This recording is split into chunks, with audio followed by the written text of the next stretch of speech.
गीता अध्याय 15 के श्लोक 16-17 में 3 प्रभु बताए हैं। ये 3 प्रभु कौन हैं? किस प्रभु की शरण में जाने के पश्चात जन्म और मरण समाप्त हो सकता है? 3 प्रभुओं में सबसे उत्तम परमात्मा कौन है? कैसा है? उसका क्या नाम है? इन सभी गूढ़ रहस्यों को जानने के लिए अवश्य सुनिए जगत गुरु तत्वदर्शी संत रामपाल जी महाराज के अमृत वचन। तो सारी कथा बताता है कि फिर मैं क्या हुआ। एक काग के घर जन्म हुआ मेरा। जैसे ब्रह्मा जी हैं, इनका हंस वाहन है और हंस के साथ एक हंसनी कंपलसरी होती है। तो ब्रह्मा की जो पत्नी सावित्री है, वो हंसनी जब ऋतु पर आई, यानी गर्भवती होने की स्थिति में आई ऋतु पर, तो काग चंड के पास ले गई, कौवा के देवलोक में।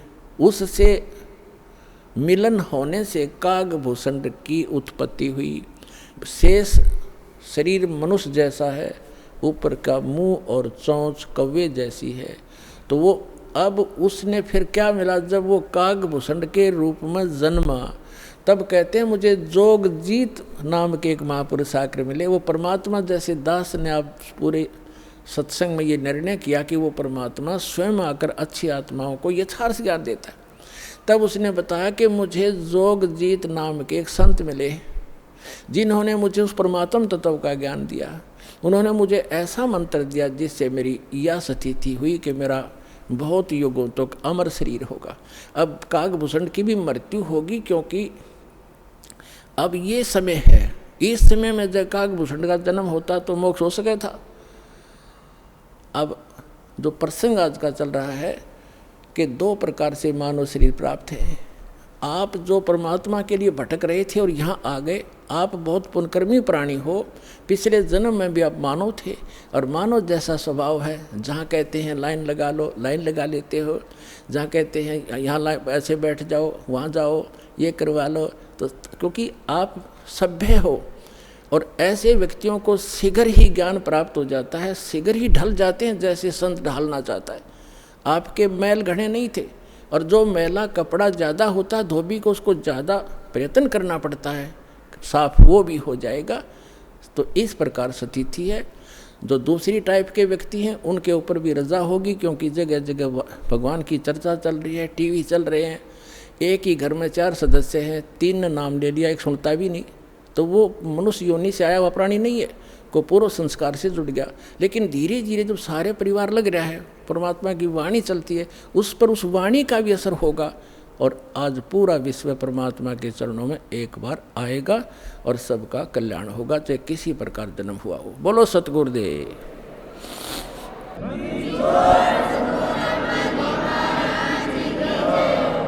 परम पिता परमात्मा पूर्ण ब्रह्म सारी सृष्टि के रचनहार कबीर देव कबीर परमेश्वर जी की असीम रजा से आप सभी पुण्यात्माएं सत्संग श्रवण करने के लिए उपस्थित हो पाए। मानुष जन्म दुर्लभ है, मिले न बारंबार। तरवर से पत्ता टूट गिरे, वो बोहरने लगता डर। पृथ्वीपति चकवे गए, जिनके चक्र चलंत। रावण सरीखे कौन गिने हैं, ऐसे गए अनंत। मानुष जन्म पाय के जो नहीं रटे हरि नाम। जैसे कुआ जल बिना फिर बनवाया क्या काम।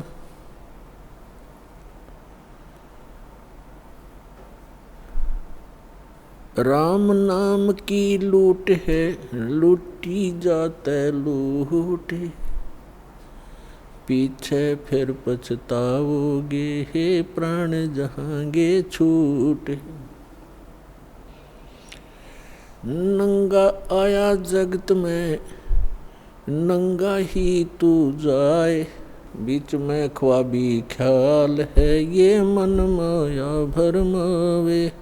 मर्द गर्द में मिल गए वो रावण से रणधीर, कंस के सी चाणोर से भाई हिरण्यकशिपु बलबीर।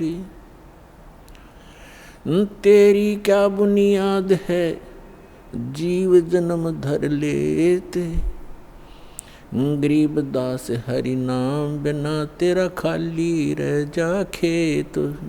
जिन हर की चोरी करी और गए राम गुण बोले, ते बेदना बागुल किए है रहे उर्द मुख झोले। राम रटत कोड़ी भलो चू चू पड़े जो चामे, वो सुंदर शरीर किस काम का जा मुख नाही नाम। राम रटत कन्या भली साकट भलो न पूते, जैसे छेरी के गल में गल थना जिसमें दूध ना मूते। राम रटत दारिद्र भलो टूटी घर की छान, वो सुंदर महल किस काम के जहाँ भक्ति नहीं भगवान। कबीर जिव्या तो वाए भली जो जप हरि नाम, नहीं तो काट के फेंक दियो ये मुख में बलो ना चाम। परम पिता परमात्मा परमेश्वर हमारे पिता सबके जनक सर्व उत्पादक परमात्मा प्रभु कबीर साहब जी, कबीर जी ये परम अक्षर ब्रह्म हैं, सारी सृष्टि के रचनहार हैं। और पुण्यात्माओं आपके ऊपर रहम किया उस दीन दयाल ने, आपको ये तत्व ज्ञान समझाया, आप तक पहुंचाया। आप तक ये तत्व ज्ञान पहुंचाने के लिए उस परमेश्वर ने कितने कितने कष्ट उठाए। आप तक पहुंचने के लिए उस परमात्मा ने भिन्न भिन्न भेष बनाए, और आप जी ने इस काल की भांग को इतना पी लिया कि इस काल के इस नकली सुख, इस झूठे सुख के नशे में आप भगवान को पहचानना भूल गए। परमेश्वर कहते हैं मैं रोवत हूँ सृष्टि को, सृष्टि रोवे मोहे, गरीबदास इस वियोग को समझ न सकता कोई। हमारे पिता कहते हैं, हमारे भगवान कहते हैं कि मैं तुम्हें रो रहा हूँ, तुम्हारे लिए भटक रहा हूँ कि तुम गलत स्थान पर रह रहे हो, या कोई जीव सुखी नहीं, या सुख नाम की वस्तु नहीं, और आप यहाँ सुख खोज रहे हो और सुख देने वाले उस भगवान की खोज कर रहे हो, उसके लिए रो रहे हो, तड़फ रहे हो। मैं तुम्हारे लिए रो रहा हूँ कि मैं हूँ वो परमात्मा, मैं तुम्हारा जनक हूँ, मैं तुम्हारा पिता हूँ। आप जी ने ये गलती की जिस कारण से आप इस काल कसाई के यहाँ फंस गए हो। किसी का बेटा मार रहा है, किसी की बेटी मार दी, कोई किसी का जमाई मर गया, किसी के कैंसर होगी, किसी की टांग कट गई, किसी को कैंसर है, कोई कोड से भुगत रहा है, और शेष बचे हुए ये सोचते हैं कि हम ठीक हैं। यदि आप रोग रहित हैं, कल मृत्यु होगी, फिर गधे बन जाओगे, तो क्या खाक ठीक हो आप? इसलिए परमात्मा याद दिलाते हैं, कबीर ये माया अटपटी, सब गट आन अड़ी, किस किस को समझाऊं या कुएं भांग पड़ी। परमात्मा कहते हैं किस किस को समझाऊं। इस काल भगवान ने इस नकली सुख की एक कुएं के अंदर जैसे 1, 2, 3 क्विंटल भांग घोल कर डाल दे कोई, उस कुएं का जल चाहे 1000 व्यक्ति पी ले और पीने के उपरांत उनकी एक जैसी गतिविधि, एक जैसी भाषा, एक जैसी चाल हो जाती है, क्योंकि सबको वो नशा हो चुका है। तो इस काल भगवान ने इस त्रिगुणमयी माया की इतनी मात्रा डाल रखी है आपके अंदर कि आपको इतना नशा हो गया इसका।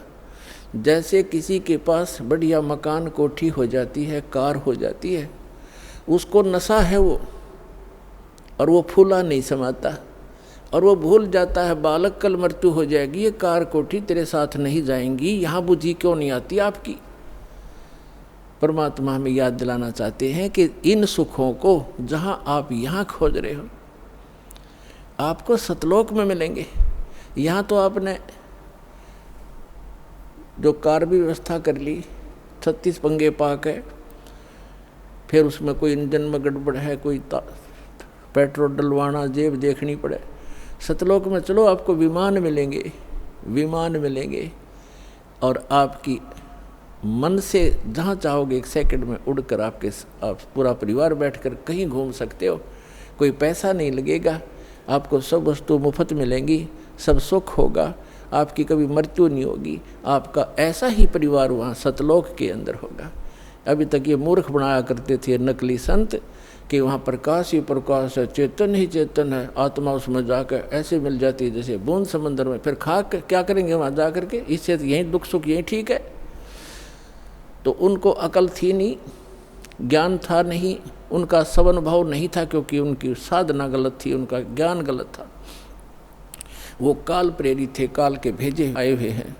तो परमात्मा हमें याद दिलाते हैं कि झूठे सुख को सुख कहे ये मान रहा मनमोद, ये सकल चबीना काल का, कुछ मुख में कुछ गोद। अपने आत्मा आप देख रहे हो, कहीं पर भूकंप आ जाता है, हजारों लाखों की संख्या में मानव मर जाते हैं, अन्य प्राणियों की तो गिनती ही नहीं। कहीं पर फ्लड आ जाती है, गांव के गांव बह जाते हैं, हजारों की संख्या में व्यक्ति मारे जाते हैं, और वो उन मकानों को, उन वहाँ के संसारिक सुखों को जोड़ने में सारा जीवन लगाते हैं। उनका दृष्टिकोण सिर्फ उन्हीं पर केंद्रित रहता है कि कोठी बना लूँ, कार बना लूँ, एक प्लाट और ले लूँ, 2 कोठी और बना दूँ, एक बैंक बैलेंस बना दूँ, एक फैक्ट्री लगा लूँ। उद्देश्य मनी मेक ही रहता है। परमात्मा कहते हैं तो बच्चों वाले खेल खेल रहे तुम, आप जी को ज्ञान नहीं है, इसलिए यहाँ डले ढो रहे हो। 1 सेकंड का पता नहीं क्या बिजली गिर जा, और फिर आप यहीं स्थिर होना चाहते हो ऐसे गंदे लोक में। तो तत्व ज्ञान का अभाव है। जब आपको तत्व ज्ञान होगा, आपके मन की व्यवस्था ही अलग हो जाएगी। जब आपको तत्व ज्ञान होगा, आपके मन की स्थिति बदल जाएगी, आपका उद्देश्य बदल जाएगा। परमात्मा हमें आखिरी याद दिलाते हैं, आप जी विचार कीजिए कि आपकी मृत्यु तो होगी होगी, चाहे यहाँ कोई पूरी पृथ्वी का राजा है और चाहे अमीर या गरीब है, कोई भी व्यक्ति है, आपकी मृत्यु होगी। और आपने जो कुछ भी सारे जीवन में संग्रह किया है वो आपके साथ नहीं जाएगा। ये तो यूनिवर्सल ट्रूथ है, आपको सबको मालूम है। और पुण्यात्माओं, ठीक है, आपके पूर्वजन्म के पुण्य हैं, आपको जो भी वस्तु उपलब्ध है इसको ये समझ लो कि आपकी नहीं है। आप एक रेस्टोरेंट में रह रहे हो। अब जैसे अच्छे पूंजी वाले व्यक्ति, सेठ धनी व्यक्ति अच्छे रेस्टोरेंट में जाकर के अपना 1, 2, 3, 4 जैसा भी वो वहाँ दिन रात व्यतीत करना चाहते हैं, तो उनके पास पैसा घना है, तो वे हाई क्लास के, हाई क्वालिटी के रेस्टोरेंट के अंदर रह रहे हैं। वहाँ सुविधाएं अच्छी हैं, सोफ़ा सेट हैं, बढ़िया पलंग हैं, टीवी रखे हैं, सारी व्यवस्था है वहाँ पर। बैल बजा दी, बैरा आ गया, जो वस्तु मांगी उपलब्ध होगी खाने और पीने की। और एक गरीब व्यक्ति जाके एक सिंपल होटल में रुका है जिसमें एक तख्त पड़ा है और सिंपल आहार है, थोड़ा खर्चा है उसका। तो ऐसा ही समझ लो आप, जो गरीब है वो एक सिंपल होटल में रह रहा है, अमीर है वो बड़े होटल में रह रहा है, लेकिन वस्तु किसी की नहीं। वहाँ पर होटल में गए व्यक्ति को पता होता है कि यहाँ तेरी वस्तु कोई नहीं है, इनको प्रयोग कर सकता है, वो भी अपने खर्चे से। तो इस काल भगवान का ये होटल है फॉर एग्जाम्पल। और इसमें आपके पुण्यों के कारण आप सुविधा जो आपको है वो आपके पूर्वजन्म की पूंजी से है, जेब आपकी ही खर्च हो रही है, जो सुविधाएं आपको उपलब्ध हैं आपके पुण्य क्षीण हो रही है। और गरीब व्यक्ति है वो समझ ले सिंपल होटल में रह रहा है, कोई झोंपड़ी में है चाहे सिंपल मकान में रह रहा है, तो वो भी एक होटल में ही है। एक दिन दोनों ने ही जाना है और दोनों ने वो सब वस्तुएं यही छोड़ जाना है। अब जाना कहाँ है? स्वदेश को जाना है। होटल में व्यक्ति वही रहता है जो विदेश गया हुआ है, अपने घर से बाहर है। आज तक आपको यही नहीं मालूम कि हम इस होटल को छोड़कर प्रस्थान कहाँ करेंगे। आपको तो ज़बरदस्ती जब आपकी पूंजी समाप्त हो जाती है, आपका समय समाप्त हो जाता है, उस होटल से पकड़ कर बाहर फेंक दिया जाता है सड़क पे, आप कहीं जाओ।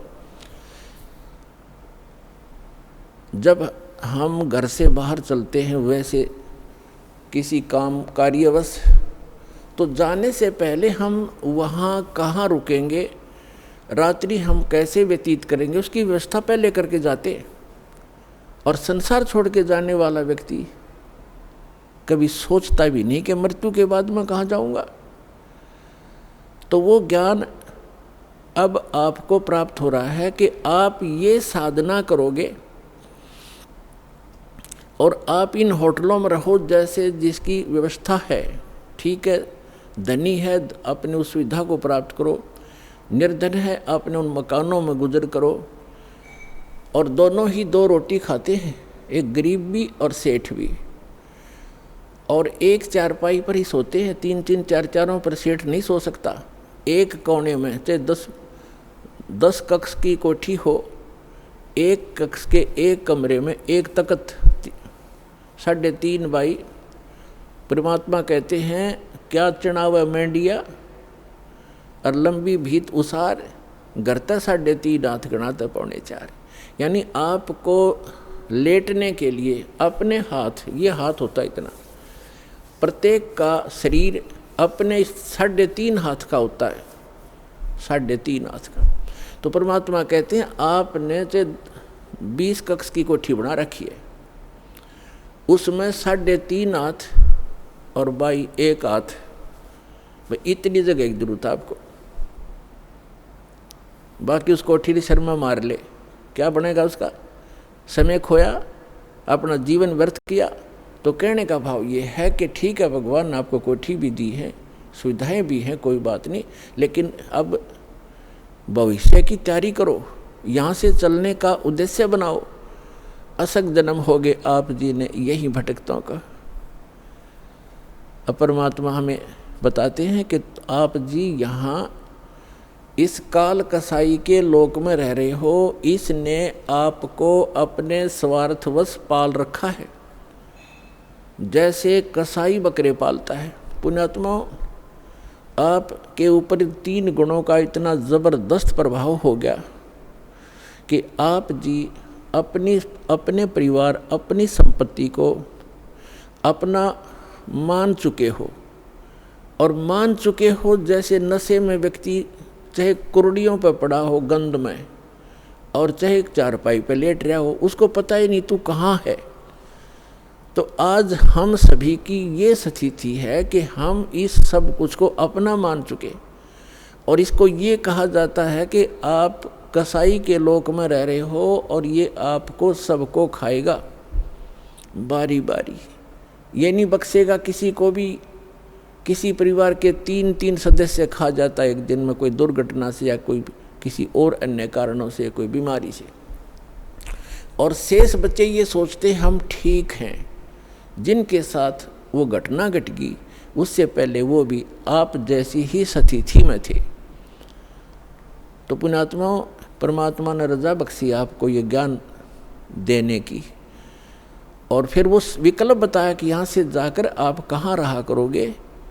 गीता अध्याय नंबर 15 के श्लोक नंबर 1 से 4 में कहा है कि उल्टा लटका हुआ संसार रूपी वृक्ष है, ऊपर को जड़ तो समझो पूर्ण परमात्मा और नीचे को तीनों गुण रूप शाखा हैं, रजगुण ब्रह्मा, सतगुण विष्णु, तम गुण शिव जी। और जो संत इस उल्टे लटके हुए संसार रूपी वृक्ष के सभी विभाग बता देगा, तना कौन भगवान है, इस संसार रूपी जड़ कौन है, यानी जिससे सबका धारण पोषण होता है वो कौन प्रभु है, और शाखा कौन है, डार कौन है, और पत्ते क्या है, तो स वेदविद वो तत्वदर्शी संत है।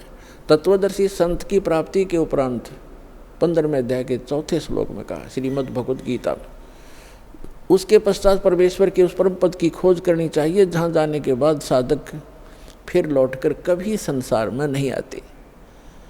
और जिस परमेश्वर ने सब ब्रह्मांडों की रचना की है, संसार रूपी वृक्ष की प्रवृत्ति जिससे विस्तार को प्राप्त हुई है, उस परमात्मा की भक्ति करो और किसी की नहीं। और गीता ज्ञानदाता अपने विषय में कहता है 8वें अध्याय के 13वें श्लोक में, ओम इति एकाक्षरम ब्रह्म विवहारण माम अनुसमरण यह पर्याति तदन देहम से आती परमाम गति। मुझ ब्रह्म का एक ओम अक्षर है।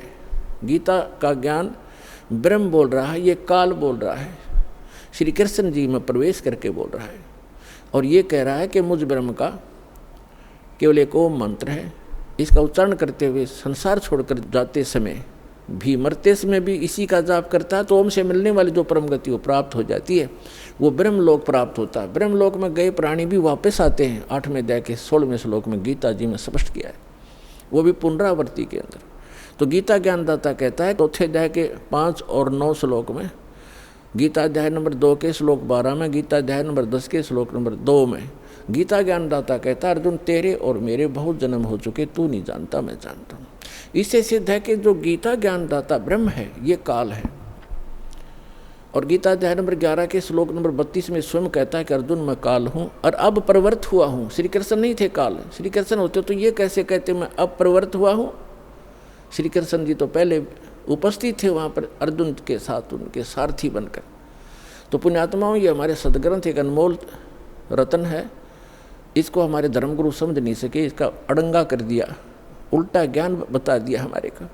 श्री कृष्ण जी को सुप्रीम पावर बता दिया, जबकि श्री कृष्ण जी तो एक ब्रह्मांड में एक सतोगुण विभाग के मंत्री समझो, और इनका पिता काल एक ब्रह्मांड में मुख्यमंत्री समझो, और ओवरऑल कंट्रोलर सभी ब्रह्मांडों का वो प्रधानमंत्री समझो, वो परम अक्षर ब्रह्म समझो,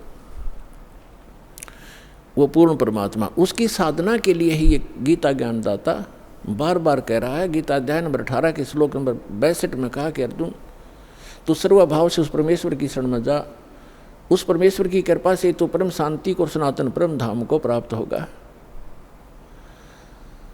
गीता अध्याय नंबर 8 के श्लोक नंबर 1 में अर्जुन ने पूछा कि हे परमात्मा, आपने जो 7वें अध्याय के 29वें श्लोक में जिस तत्ब्रह्म की जानकारी दी है कि तत्ब्रह्म को से परिचित प्राणी, इस अध्यात्म ज्ञान से परिचित और सभी कर्मों से परिचित व्यक्ति केवल जरा और मरण से छूटने के लिए प्रयत्न करता। जरा माने वृद्धावस्था और मरण माने मृत्यु। जरा और मरण से छूटने के लिए जो प्रयत्न करते हैं वे उस तत्ब्रह्म से परिचित हैं, अर्थात उस पूर्ण परमात्मा से परिचित हैं, उसके उस शाश्वत स्थान से परिचित हैं। वहाँ जाने के बाद बुढ़ापा नहीं आता, वृद्धावस्था नहीं आती और मृत्यु नहीं होती। 8वें अध्याय के प्रथम मंत्र में अर्जुन ने पूछा फिर किम तत्ब्रह्म, वो तत्ब्रह्म क्या है वो बता दे मुझे। अब 8वें अध्याय के 3रे श्लोक में गीता ज्ञानदाता ये काल कहता है ब्रह्म कि वो परम अक्षर ब्रह्म है, यानी गीता ज्ञानदाता से कोई अन्य है वो प्रभु, वो स्वामी, वो मालिक।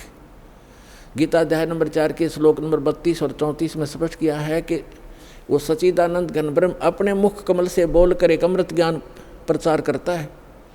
उस सच्चिदानंद घन ब्रह्म की वाणी में धार्मिक अनुष्ठानों की, अध्यात्म मार्ग की, भक्ति विधि विस्तार के साथ कही गई है, वो तत्व ज्ञान है।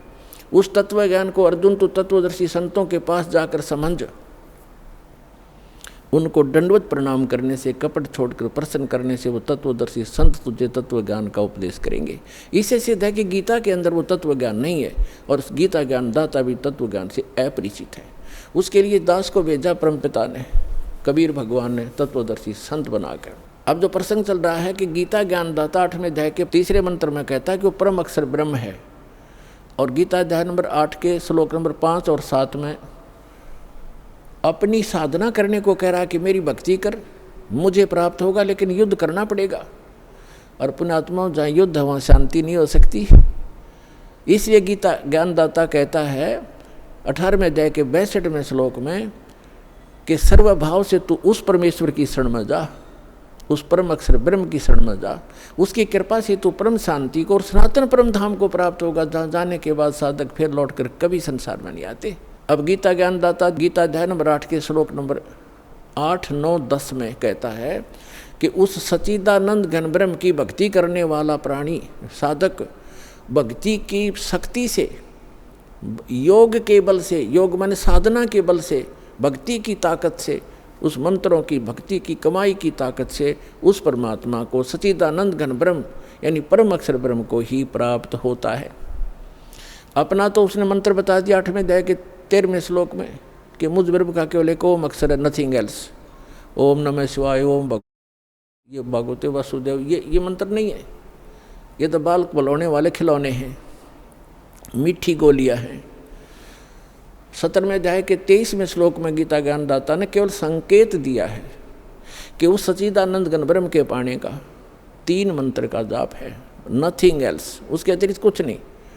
ओम तत्सत इति निर्देश है ब्रह्मण त्रिविध समर्थ ब्राह्मणा तेन वेदा चयगा विहिता पुरा।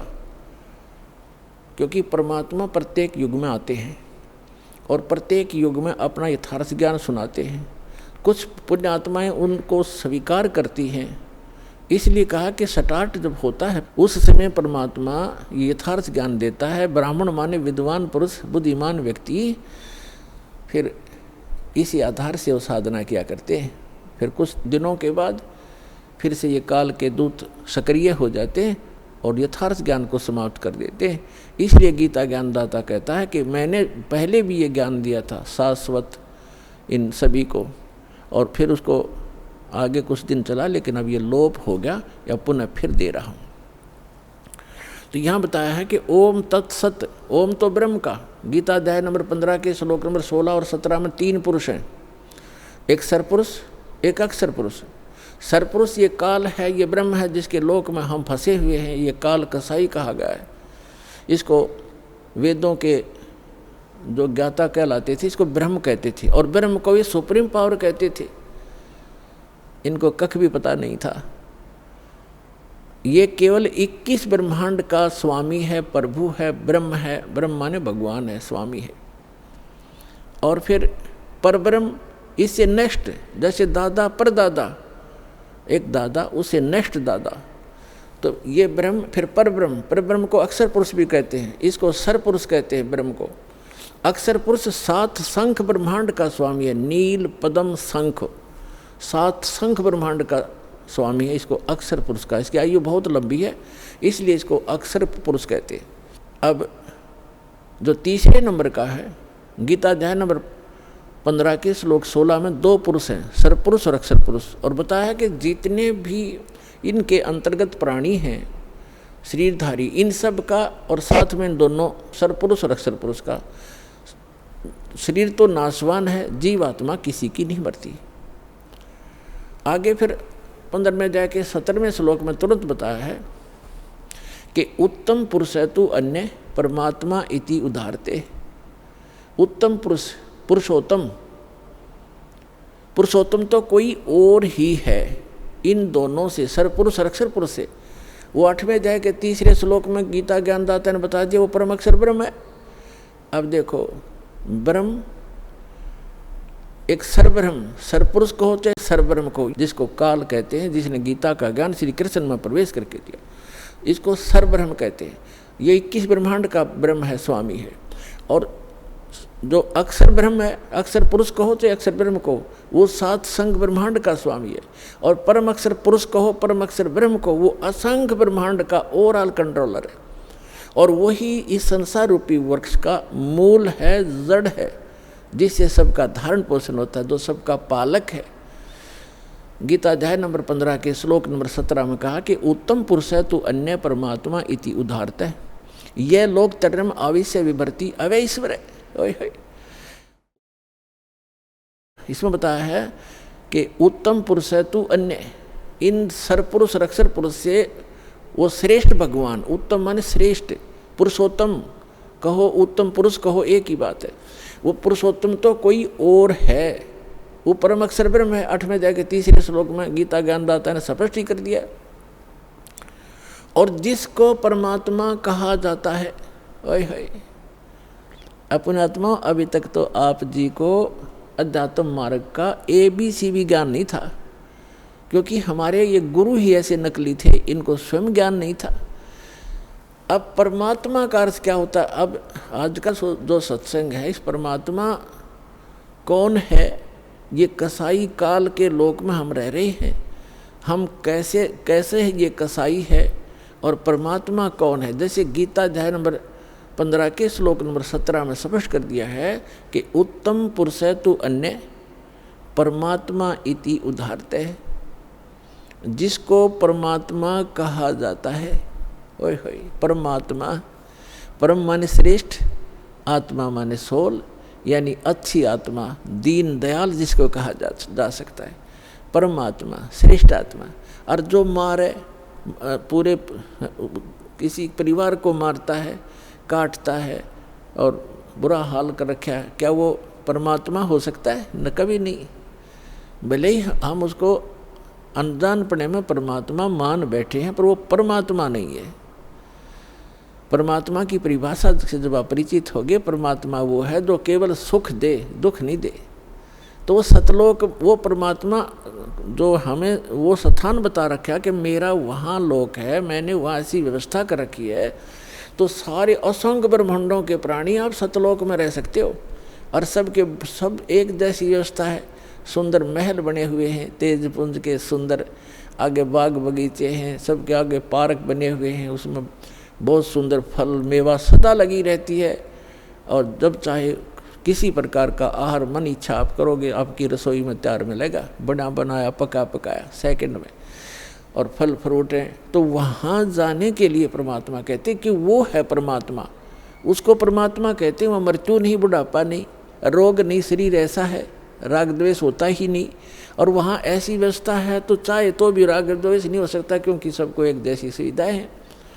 अब जैसे पुण्यात्मा आप यहाँ रह रहे हो, 2 दिन रुको, 10 दिन रुको, आपको बना बनाया भोजन एक भंडारे मिलेगा, एक जैसा सबको, किसी में कोई अंतर नहीं, एक जैसी सीटिंग होगी, एक जैसा आपका बिस्तर होगा, एक जैसे सबको नहाने धोने की व्यवस्था सबको बराबर है।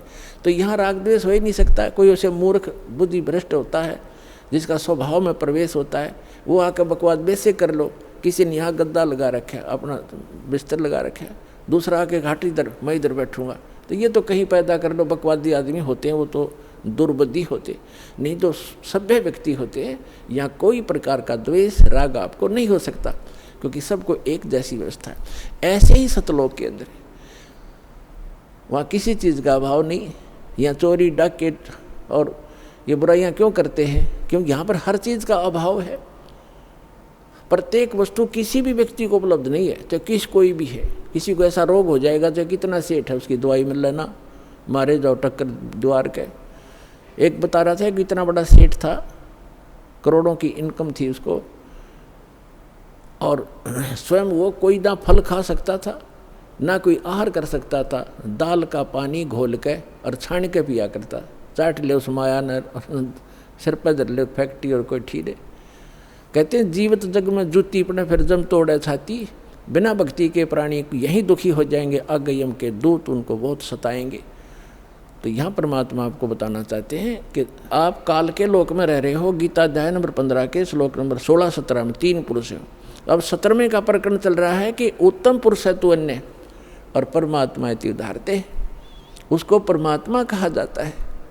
और ये लोक तरम आविश्य विवर्ती, जो तीनों लोकों में प्रवेश करके सबका धारण पोषण करता है, वो अव्यय ईश्वर है, वो है अविनाशी परमेश्वर, वो है अविनाशी भगवान, अविनाशी स्वामी। गीता अध्याय नंबर 15 के श्लोक नंबर 18 में ये बुद्धि हीन व्यक्ति जो नकली हैं वो ये कहते हैं कि रामपाल 15वें अध्याय के 18वें श्लोक के बारे में क्यों ना बोलता, कि उसमें लिखा है, गीता ज्ञानदाता कहता है कि मैं लोक वेद में, मैं इन सभी प्राणियों से उत्तम हूँ और इसलिए लोके वेदे, लोक वेद में पुरुषोत्तम प्रसिद्ध हूँ। तो इसका अर्थ ये है कि गीता ज्ञानदाता 21 ब्रह्मांड का स्वामी है और इसके अंतर्गत जितने प्राणी हैं, इंक्लूडिंग ब्रह्मा विष्णु महेश से भी ये उत्तम है, श्रेष्ठ है, इनसे उत्तम है।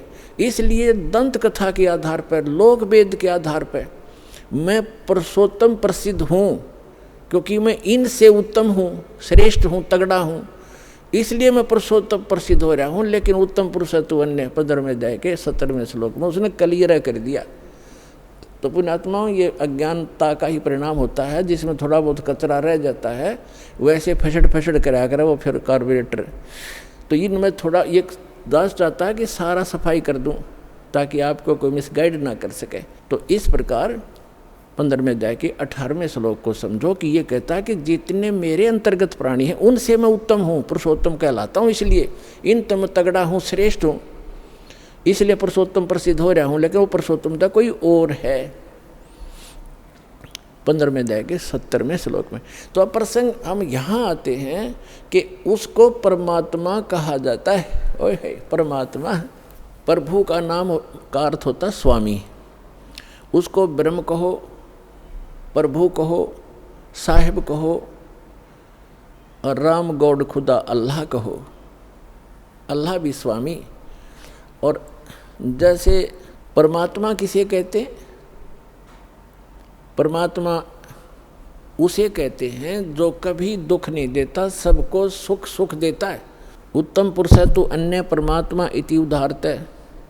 यह लोक तरम अविश्य विवर्ती अवय ईश्वर है। अब परमेश्वर ने आके बताया अपनी प्यारी आत्मा धर्मदास जी को कि धर्मदास, आप इस काल के लोक में रह रहे हो। अब धर्मदास जी ने कहा कि प्रभु आप जो कहते हैं सिरोधार्य है, लेकिन मेरे गले उतर नहीं रही ये बात कि हम गंदे लोक में रह रहे हैं, ये कसाई का लोक है। हे परमात्मा देखो कैसी यहाँ पर फल फ्रूट हैं, कैसे बाग बगीचे बने हैं, झरने बह रहे हैं, गंगा जैसी दरिया बह रही है, और कितना दयालु है ये परमात्मा, कैसी ऋतु बनाई है, हवा चल रही है, और कितना अच्छा शुद्ध हवा दे रखी है, कितनी लंबी चौड़ी पृथ्वी है, कोई कहीं बैठो उठो लेटो किसी प्रकार, कितनी सुविधा देता है ये। इसको कैसे हम मानने कि ये भगवान नहीं है। तब परमात्मा ने बताया कि पुण्यात्मा धर्मदास जी को कहा कि इस काल को एक श्राप लगा हुआ है कि 1 लाख मानव शरीरधारी प्राणियों को ये नित आहार करेगा और 1.25 लाख उत्पन्न करेगा मानव, यानी 25% एक्स्ट्रा ये उत्पन्न करेगा। इसने सतलोक में गलती की थी, जिस कारण से इसको ये एक रोग लगा, श्राप लगा। और आप जी ने गलती की थी कि आप भगवान को छोड़कर इस पर आसक्त हुए थे, जिस कारण से आप इसके साथ यहाँ आ गए। आपके लिए ऑप्शन है वापस जाने का, आप वापस जा सकते हो, जैसे विधि मैं बताऊंगा इस साधना को करके। और ये इसलिए अब यहाँ प्रश्न एक और उठ जाता है भक्तों के मन में कि भगवान ने इसको श्राप नहीं देना चाहिए था। ये श्राप नहीं देते तो ये हमें नहीं खाता या नहीं रोक के रखता। आपको तो इसने रोक के रखना ही रखना था। और यदि परमात्मा इसको श्राप नहीं देते 1 लाख मानव शरीरधारी प्राणियों के आहार करने का, तो आपको ये कभी मानव शरीर नहीं देता, क्योंकि इसको ये डर बना रहता है कि मानव शरीर में इनको परमात्मा का ज्ञान हो सकता है, परमात्मा प्राप्ति हो सकती है। ये एक योनि और बना देता, जैसे कुत्ते गधे सुअर की 84 लाख बनाई, 84 लाख एक भी बना सकता था। इसलिए इसकी व्यवस्था है, मजबूरी है कि एक ये मानव शरीर अवश्य देता है आपको। 83 लाख योनियों में धक्के खवा के भी फिर एक मनुष्य शरीर इसको देना पड़ता है, क्योंकि इसको खाना पड़ता है। और ये विधान भगवान ने बना दिया कि प्रत्येक प्राणी को एक मानव शरीर का चांस अवश्य देना पड़ेगा। इसलिए आज आप पर रहम हुआ है। ठीक है, कष्ट तो मान ले आपको मानव शरीर ना मिलता, गधे कुत्ते बनकर आप खाते भटकते रहते, कष्ट पे कष्ट उठाते रहते, तो एक गोल्डन चांस है मानव शरीर में, आप अपना आत्म कल्याण करा के सतलोक जा सकते हो। ये सुविधा देवताओं को भी उपलब्ध नहीं है, क्योंकि जितना जीव घना सुखी होगा उतना भगवान से कोसों दूर होगा, ये सत्कर मान लियो। और जितना दुख होगा उसके लिए वरदान सिद्ध हो सकता है, यदि उसको सतलोक आश्रम वाला जला हिसार प्राप्त हो जाएगा, उस दुख के कारण भी उसको परमात्मा मिल जाएगा। कबीर साहब कहते हैं कि सुख के माथे पत्थर पड़ो, जो नाम हृदय ते जावे, और बलिहारी उस दुख के जो पल पल नाम रटावे। परमात्मा कहते हैं आग लगे से सुख के जो भगवान से दूर करे, भाड़ में जाओ कोठी और कार ये मंत्री पद, जिस तो भगवान भूल जा। अरे हे भगवान, ऐसा कष्ट दिए रखना, आपकी याद बनी रहे। तो पुण्यात्माओं, आप बालक हो, अध्यात्म ज्ञान मिला नहीं। आमीन जय बजरंग बली जय गणेश जी के गीत गा के हम इनकी भी भक्ति सही नहीं कर पा रहे थे। गणेश जी की, शिव जी की, विष्णु जी की, माताओं की, ये साधना भी इस दास के पास उपलब्ध है, जो ये आपको यथार्थ लाभ देंगे। इन मंत्रों के वश हैं ये, जो दास आपको देगा। ये इनके बस की बात नहीं है। इन मंत्रों के जाप से आप अपने आप ये अट्रैक्ट होते हैं। जैसे उदाहरण देते रहते हैं कि भैंसा होता है, भैंसे को भैंसा भैंसा करते रहो, कति ध्यान नहीं देगा। एक बार उसकी एक अलग से लैंग्वेज होती है, प्रत्येक क्षेत्र वाइज, उसको एक बार करते हुर्र तो वो तुरंत देखता है और बहुत सावधानी से तकता है किधर से आई आवाज़। तो ये समझ लेना, ये जो दास आपको मंत्र देता है इन भगवानों की, यह पूजा नहीं है। इनसे लाभ लेने के ये विशेष मंत्र है, जिनके ये अट्रैक्ट होते हैं, विवश हैं, ये लाभ देते ही देते। और इसके अतिरिक्त कोई मंत्र आप जाप करते रहो, आपको वो अध्यात्म लाभ नहीं मिलेगा, क्योंकि वो शास्त्र विधि त्याग कर मनमाना आचरण है, जिसके विषय में गीता अध्याय नंबर 16 के श्लोक 23-24 में स्पष्ट किया है कि शास्त्र विधि को त्याग कर जो मनमाना आचरण करते हैं उनको ना सुख होता है, ना उनकी उनको सिद्धि प्राप्त होती है, और न ही उनकी कोई परम गति होती है। यूजलेस, व्यर्थ है। तो शास्त्र अनुकूल साधना इस विषय में इस दास रामपाल दास के अतिरिक्त कहीं पर भी उपलब्ध नहीं है।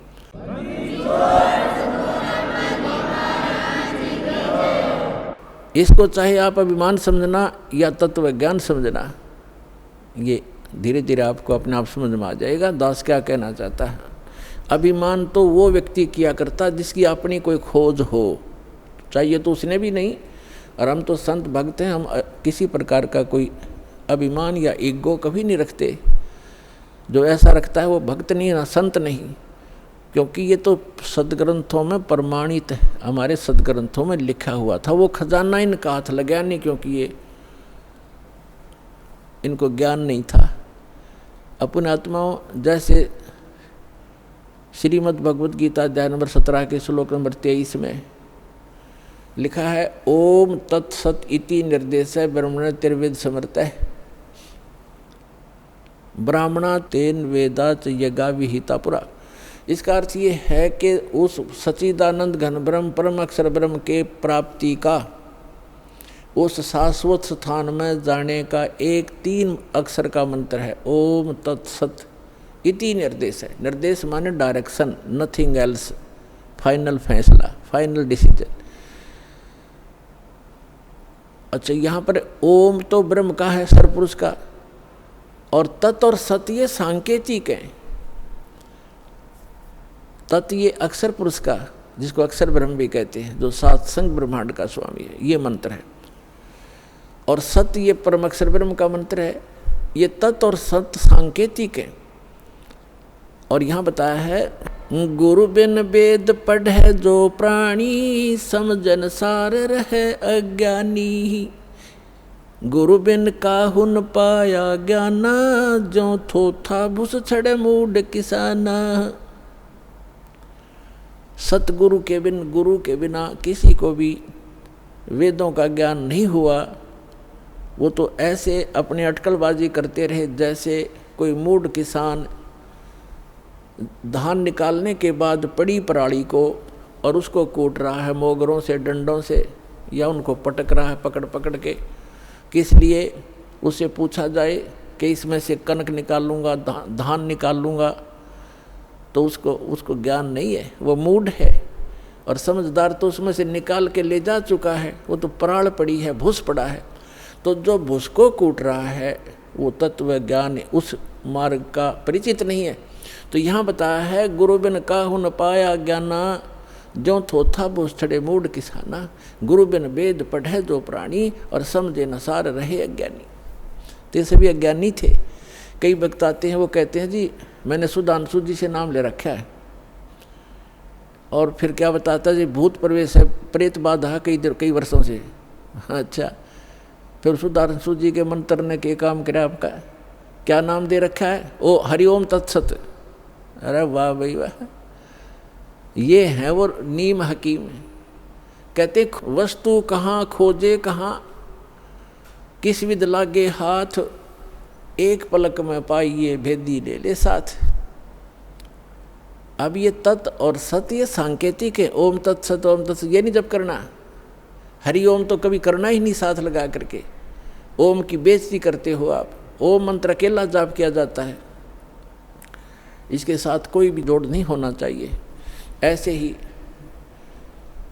अब क्या बताया है कि जैसे एक धनी व्यक्ति था, सेठ था, साहूकार, उसने अपनी पैड में, बही में, डायरी में लिख दिया, उसके अपने ही मकान के आंगन में एक मंदिर बना रखा था, और उसमें बही में लिख दिया, पैड में, डायरी में, कि चांदनी 14 यानी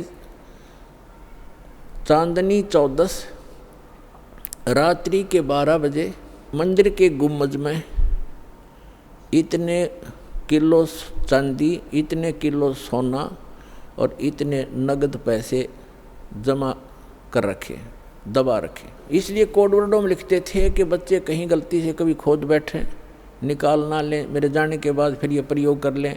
इसलिए चोरों के डर से वो ऐसे छुपा दिया करते थे। पहले बैंक नहीं होते थे।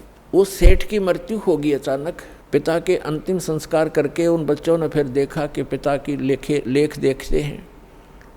उन्होंने वो डायरी देखी, उसमें लिखा था चांदनी 14 रात्रि के 12 बजे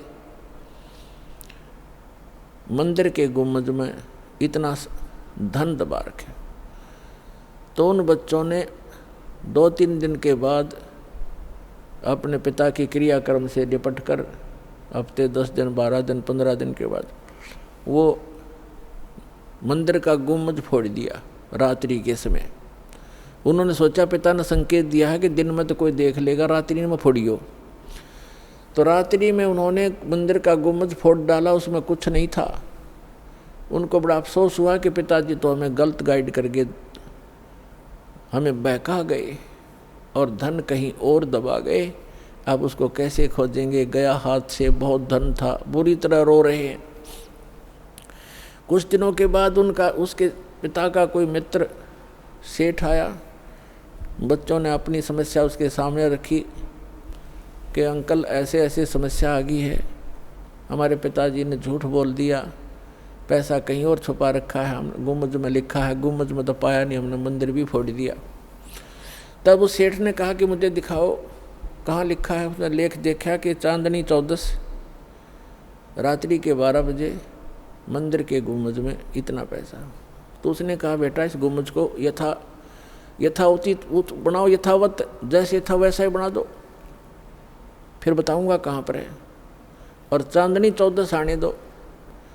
15 दिन के बाद, महीने के 20 दिन के बाद हुआ, 10-5 दिन के बाद हुआ, चांदनी 14 आनी थी, वो वैसा ही गुम्बज बना दिया। रात्रि के समय, चांदनी रात्रि में, और गुम्बज की छाया आंगन में जहाँ थी उसके घर पे, वो ज़मीन वहाँ खुदवाई के ये निशान लगा दिया, यहाँ खोदो। वो ज्यों का तो धन पा गया। आइए अब हम उन श्रद्धालुओं के अनुभव जानते हैं जो जगत गुरु तत्वदर्शी संत रामपाल जी महाराज जी से दीक्षा प्राप्त कर चुके हैं तथा उनके द्वारा बताए गए भक्ति मार्ग पर चल रहे हैं। बहन जी नमस्कार। नमस्कार सर। क्या नाम है जी आपका? मेरा नाम रजनी है जी। कहाँ से आए जी? डकाला पिंड है जी, पटियाला जिला है जी, पंजाब स्टेट है जी। संत रामपाल जी महाराज से नाम दीक्षा कब लिया आपने? सर मैंने 2014 में 5वें महीने में 12 तारीख को ली थी जी। संत रामपाल जी महाराज से नाम दीक्षा लेने से पहले आप क्या भक्ति साधना करते थे? सर उनसे पहले हमने बहुत सारी साधनाएं की जो हिंदू धर्म में करते थे। वैसे तो हिंदू धर्म से अलावा भी बहुत सारी भक्ति की है और गुरुओं के पास भी गए हैं बहुत सारे। मतलब जैसे कि हनुमान का मंदिर था हमारा घर का, उसमें हमें हर मंगलवार को जो रोट वगैरह जोत जो भी उनका करते हैं सब करते थे। कहते हैं अजर अमर है, ये वो है, वो तो अब पता चल रहा है कि अजर है अमर है, कौन है सही भगवान। पर हम कोई देवी देवता नहीं छोड़ते थे, कोई व्रत नहीं छोड़ते थे। हम सोमवार का शुक्रवार का माता का सब करते थे। मतलब हमें कोई लाभ नहीं मिला जी। इसके अलावा क्या भक्ति साधना करते थे? उसके अलावा जो मतलब हमने शादी से पहले मैंने संत धन धन सतगुरु जो सिरसा वाले हैं उनसे नाम लिया था और उनका नाम इतना जपा कि परमात्मा पता नहीं, हमें यही परमात्मा हम उनको मानते थे कि हमारे दुख दूर कर दे। जब भी हमें दुखी होना, कोई दुख तकलीफ होनी तो हमें उनका जाप करते थे। हम इतने दुखी थे कि हम बता भी नहीं सकते। बस भगवान को कहते थे कि हे भगवान अगर तुम धरती पे है तो हमें उठा ले, बस हम इससे ऊपर हमें नहीं सह सकते, इतने दुखी हो गए थे। पर वहाँ से हमें कोई लाभ नहीं हुआ हैगा। डेरा सिरसा से आप जुड़े रहे। डेरा सिरसा के गुरमीत राम रहीम सिंह जी से आपने नाम दीक्षा ले रखी थी। कितने साल तक भक्ति की? डेरा सच्चा सौदा से हमने करीब 8-10 साल भक्ति की होगी। वो मतलब बचपन से ही लगे थे हम। जो 8वीं 10वीं क्लास तक मैंने इतना बहुत ज़्यादा नाम रटा उनका, बहुत ज़्यादा नाम रटा, पर कुछ भी फर्क नहीं पड़ा, कुछ भी नहीं। देखिए, पहले आप भक्ति साधना कर ही रहे थे तो संत रामपाल जी महाराज जी से नाम दीक्षा लेने का क्या कारण था? सर जब हम इतने दुखी थे, जब हमें इनका ज्ञान हुआ, मेरे माता पिता ने नाम लिया था पहले इनका, और जो मेरे माता पिता थे वो मेरे मतलब मामा जी के बेटों ने नाम लिया, तो उन्होंने दबाया नाम। तो मेरे माता पिता के जब हम जाते थे तो वहाँ पे मैं समझाया जाता था, मेरे हस्बैंड थे उनको समझाया जाता था, और मेरे हस्बैंड भी मजाक करते थे। मैं भी पहले शुरू में यही कहती थी कि क्या है ये, ऐसे ऐसे समझाता है, उंगली रख के समझाता है, जैसे पहली के बच्चे के क्लास हो भी ऐसे समझाता है, ये संत है इसे ऐसी भाषा बोल। लेकिन अब हमें पता चला है कि परमात्मा संत रामपाल जी महाराज कितनी मेहनत से हमें बच्चों को हमारे लिए एक एक लफ्ज समझा रहे हैं खोल के। हम पढ़े लिखे हैं किस लिए हैं कि हमें अपने शास्त्रों को समझें, हम असली हिंदू मुसलमान बने। और हम असली हिंदू मुसलमान तो बने बैठे हैं लेकिन हम अपने शास्त्रों का बिल्कुल भी ज्ञान नहीं है, हमें पता ही नहीं है। और जो हमें बताया गया हमें तो वही पता है। जो हमारे गुरु नकली थे, मतलब नकली ही थे वो, तो जो ज्ञान ही सही नहीं था। अब हम पढ़े लिखे हैं तो हम उनका अर्थ अपने आप जान लेते हैं भी क्या बता रहे हैं। जब हमने देखा कि संत तो ये बैठे हैं, परमात्मा भी यही है। अब जब जिसने हमारे शास्त्रों के अनुसार भक्ति दी थी, तो हमारे शास्त्रों में बताया गया है भी जो शास्त्रों के अनुसार भक्ति देगा वही परमात्मा होगा, वही संत होगा, वही हमारा दूत होगा, जो कि हर एक प्राणी को सुख शांति दे सकता है और मोक्ष दे सकता है। अब हमें संत रामपाल जी की शरण में आने से सब दुनिया, सब शास्त्रों का, हिंदू मुस्लिम सिख ईसाई सभी धर्मों का उन्होंने ज्ञान करा दिया। आपने सुख की बात की। आपकी ज़िंदगी में जब आप पहले साधना करते थे तो आपकी ज़िंदगी में बहुत सारे दुख थे, जैसे कि आपने बताया। संत रामपाल जी महाराज जी से नाम दीक्षा लेने के बाद क्या आपके वो दुख दूर हुए? क्या क्या लाभ हुए हैं आपको संत रामपाल जी महाराज जी से नाम दीक्षा लेने के बाद? सर संत रामपाल जी की शरण में आने से पहले तो हम इतने ज़्यादा दुखी थे कि हम बैठ के रोया करते थे कि परमात्मा अगर आप कहीं है भी हैं तो क्यों नहीं हमारे दुख सुनते, क्यों नहीं हमारे मतलब इतनी भक्ति हम करते हैं तो सबको मानते हैं, क्यों नहीं हमारी ये कुछ मदद करते। परमात्मा तुम है तो कहाँ हो। हम यही करते थे, हमें कोई लाभ नहीं था कहीं से भी। पर परमात्मा मंदिर छोड़ के शरण में आने के बाद मेरे हस्बैंड की बीमारी टूटी, मेरी बीमारी टूटी, मेरे बच्चों को मतलब इतने पल पल पे बचाते हैं। देखो जी, मेरी सास की बीमारी टूटी, मेरे खाज की बीमारी थी उनके पैरों को, उन्होंने देख लो दुनिया देश में दवाई खा ली थी। जिस दिन मेरे हस्बैंड भी नाम लेके आए थे ना बरवाला से, उस दिन भी वो रास्ते में मिली और वो कहती है मैं यहाँ पे नहाने आई हूँ कि मेरी पैरों की बीमारी टूट जाए। देखो हूँ जब मैं वो नाम लेके 1 महीने के बाद में जब हम सत्संग लगाते थे घर आके वो सुनती थी, वो भी नाम ले आई और नाम लेने के तुरंत बाद उसकी बीमारी कट गई। ठीक है। और मैंने कोई दवाई नहीं खाई, नाम लेने के बाद तुरंत मेरी बीमारी कट गई। उसके बाद अब जब मेरे बच्चों को देखो तो पल पल पे साथ दे रहे हैं परमात्मा, ऐसे बचा रहे हैं जैसे हाथ करके ऐसे ना कोई नुकसान होता है ऐसे कर देते हैं कि इधर बचेगा बेटा तू। मशीन पे गिरने वाला था, परसों की बात है, अभी मेरे बेटे के साथ चमत्कार इतना बड़ा हुआ है। वो परछत्ती होती है जो सामान रखने के लिए बनाते हैं स्टोर में वगैरह, वहाँ पे चढ़ा हुआ था तो वो नीचे उतरने लगा, उसको पता नहीं लगा कि आगे मशीन पड़ी है उसके नीचे, मेरी कॉपीज बनाने की मशीन है, मैंने परमात्मा की दया से कुछ कारोबार थोड़ा जा करती हूँ। तो उसके ऊपर ऐसे ही दोनों पैर मतलब ऐसे धरने लगे ना, जब दूसरा पैर भी उठा लेता उन्हें कहता मैं ऐसे ही पता नहीं कैसे ही रुक गया, मैं वहाँ पे मम्मी मेरे को पता नहीं चला इधर से मुझे इधर किसने किया। वो इधर से जो मतलब दूसरी साइड मेरी पेटी खड़ी थी दूसरी साइड, उसके ऊपर पता नहीं कैसे कहता मैं वहाँ पे एक लगत बैठ गया जाके, पता ही नहीं चला कि किसने मेरे को बचाया है। मैंने कहा बेटा परमात्मा ही है बचाने वाले, अगर हम उसकी शरण में ना होते पता नहीं कहाँ जाते। जब भी मेरे बेटे ने आके दंडवत प्रणाम किया और परमात्मा का इतना शुक्र किया, परमात्मा आज आपने बचाया है, मैं आपकी शरण में रहूँगा, परमात्मा मुझे आपकी शरण में रखना। मेरा बेटा थोड़ा सा मतलब मानता नहीं था ना, उनके साथ बहुत ज़्यादा परमात्मा ने इतना पल पल पे साथ देते हैं कि ये मान जाए ये मान जाए। अब वो अपने आप कह देते हैं कि परमात्मा मुझे अपनी शरण में रखना, नहीं तो इतनी दुखी थी कि पता नहीं वो मानेगा कि नहीं मानेगा। सर जो मतलब सबसे बड़ा लाभ है मेरी ज़िंदगी का वो तो यही है कि जो मेरे घर हस्बैंड थे, मेरे घर वाले थे, वो इतने नशे करने लगे थे, दारू नहीं छोड़ते थे, भीम नहीं छोड़ते थे, बुक्की नहीं छोड़ते थे, और फिर घर में आके कला केस पैसों की मतलब जो लुटाते थे वो अलग से, जो दुख तकलीफ सी वो अलग से, और जो मेरा मन दुखी होता था ऐसा लगता था कि जैसे कुछ खा के मर जाए बस।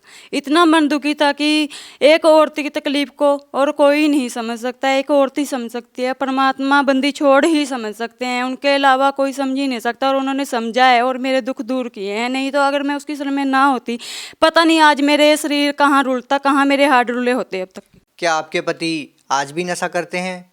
नहीं हो, अब तो वो अपनी जो बाइक की चाबी भी है, अगर कोई कहता है कि मुझे ठेके पे या कहीं पे जाना है, मुझे मोटरसाइकिल दे दो कोई नशा वाली जगह पे, वो भी मना कर देते हैं कि नहीं मैं चाबी नहीं दूंगा, और जहाँ मर्जी भाग जाओ, जिस मर्जी चीज़ को मेरे पास से मांग लो, भगवान की दया से मेरे परमात्मा ने सब कुछ दे रखा है, मेरे घर में कैसी चीज़ की कमी नहीं छोड़ी है, पर मैं वहाँ पर जाने के लिए आपको बाइक नहीं दूंगा, आपको गाड़ी की चाबी नहीं दूंगा, इतना भी नहीं कर सकते हैं। देख लो संत रामपाल जी महाराज जी से नाम दीक्षा लेने के बाद आपको और क्या लाभ हुए हैं?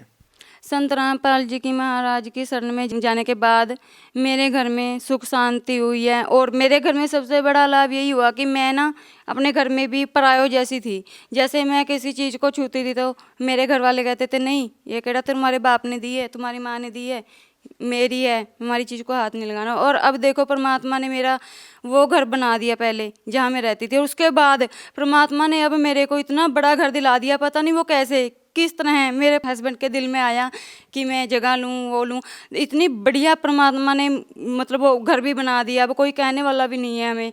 उसके बाद परमात्मा ने गाड़ी दिला दी, सब कुछ दिला दिया, कोई पैसे की दिक्कत नहीं आती है। परमात्मा की दया से जितने हम खर्च कर देते हैं उतने दुगने घर में आ जाते हैं। पता नहीं परमात्मा कहाँ से लाभ दे रहे हैं कहाँ से नहीं, हमें कुछ मतलब मन में सोचते हैं और अगले दिन वो सोच पूरी हो जाती है। परमात्मा के बस और कुछ भी करने की जरूरत नहीं है, परमात्मा की सच्ची भक्ति करो, शास्त्र अनुसार भक्ति करो बस। आप भगत समाज को और क्या संदेश देना चाहेंगे? सर हमारे लिए सबसे बड़ी खुशी की बात यही है कि हमारे मतलब जो संसार में समाज में हमारे जो श्रद्धालु उनके जुड़ रहे हैं, हजारों लाखों की तादाद में हर रोज़ मतलब नाम ले रहे हैं, बाहरले मुल्क में भी और हमारे मुल्क में भी देखो कैसे तादाद में लोग भाग भाग के आ रहे हैं, ज्ञान समझ समझ के भागे चले आ रहे हैं। और सबसे बड़ी खुशी की बात तो यही है कि सब लोग हजारों की तादाद में हमारे संत रामपाल जी महाराज जी को समझ रहे हैं, अपने ज्ञान को अपने शास्त्रों को समझ रहे हैं और उनकी शरण में उनके नाम उपदेश ले रहे हैं। जी धन्यवाद। सच्चाई भी।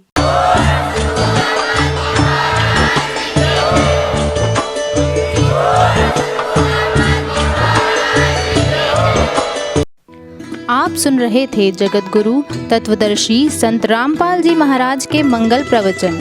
अधिक जानकारी के लिए संपर्क करें